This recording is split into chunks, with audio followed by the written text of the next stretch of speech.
नमस्कार, मैं शंभू कुमार सिंह और आप देख रहे हैं नेशनल दस्तक। इससे पहले सीबीआई डायरेक्टर की छुट्टी हुई थी श्रीवास्तव की। अब चुनाव आयोग के लवासा का नाम याद है, 2019 का लोकसभा चुनाव हो रहा था। चुनाव आयोग में 3 लोगों का पैनल होता है। मुख्य चुनाव आयोग के साथ 2 और चुनाव आयोग होते हैं और वो दोनों भी बराबर के जिम्मेदार होते हैं। उसमें एक लवासा नाम के शख्स थे जिन्होंने अमित शाह और प्रधानमंत्री नरेंद्र मोदी को क्लीन चिट नहीं दी थी। उसके बाद बैक टू बैक उनकी पत्नी, उनके बेटे और उनकी बहन के यहाँ इनकम टैक्स के नोटिस भेजे गए थे। अब बड़ी खबर आ रही है कि चुनाव आयोग से लवासा की छुट्टी हो गई है और उनको एडीबी, एशियन बैंक के प्रमुख के तौर पे एडीबी में बनाए गए उपाध्यक्ष, इसी में दूसरी बार ऐसा हुआ है। सोचिए, चुनाव आयोग के इतिहास में दूसरी बार ऐसा हुआ है कि कोई शख्स अपना कार्यकाल पूरा किए हुए से पहले जा सकता है। दरअसल लवासा जो थे वो मुख्य चुनाव आयुक्त बनने वाले थे और उनका 23 जनवरी 2018 को उन्होंने ज्वाइन किया था सीईसी और 2022 में उनके वो चुनाव आयोग के पद से हटने वाले थे। लेकिन उनके काम हिस्से में जो आना था वो 2 बड़े काम आने थे। वो पश्चिम बंगाल, उत्तर प्रदेश, पश्चिम बंगाल, उत्तराखंड, पंजाब, मणिपुर और गोवा, इन 5 राज्यों के चुनाव की जिम्मेदारी उनको कंधों पर आ जाती अगर वो मुख्य चुनाव आयुक्त बनते। तो सोचिए, उनको एडीबी, एशियन डेवलपमेंट बैंक भेज दिया गया है और ये पुष्टि नहीं हुई है कि अभी उन्होंने इस्तीफा दिया है कि नहीं। लेकिन ये साफ है कि केंद्र सरकार की अनुशंसा पर, केंद्र सरकार के कहने पर वो मुख्य चुनाव आयुक्त बनने से पहले ही चुनाव आयोग से निकल गए हैं। तो लवासा को लेकर ये बड़ी खबर है। पहले से ही चुनाव आयोग को लेकर लगातार सवाल उठाए जाते रहे, खासकर ईवीएम के मुद्दे पर। और चुनाव में जिस तरह से इस तरह के फैसले, कई बार तो यहां तक फैसले हुए थे, इस तरह की बात हुई थी कि बीजेपी आईटी सेल जो डेट पहले बता देती थी, चुनाव आयोग उसी डेट का अनाउंसमेंट करती थी। तो टीएन सेशन से जिस चुनाव आयोग की विश्वसनीयता बढ़ी थी, सोचिए लालू यादव का वो दौर था और किस तरह से बिहार के चुनाव को लेकर तमाम नए हथकंडे अपनाए गए थे।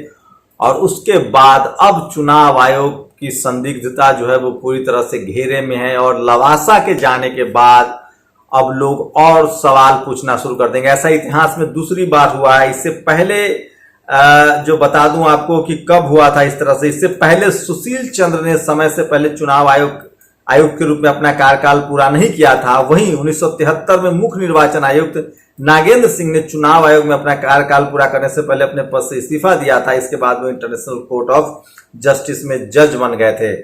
मालूम हो कि एशियाई विकास बैंक के उपाध्यक्ष का कार्यकाल 3 साल का होता है। तो ये बड़ी खबर आपको बता रहा हूं कि चुनाव आयोग में लवासा की छुट्टी हो गई है। अगर वो चुनाव आयोग में बने रहते तो वो मुख्य चुनाव आयुक्त बन जाते और 2022 में वो रिटायर होते। तब तक 5 राज्यों के चुनाव की जिम्मेदारी उनके माथे पर होती, जिसमें सबसे बड़ा खेल यूपी में था। यूपी में चुनाव होना है, पश्चिम बंगाल में चुनाव होना है, गोवा में चुनाव होना है, मणिपुर में चुनाव होना था।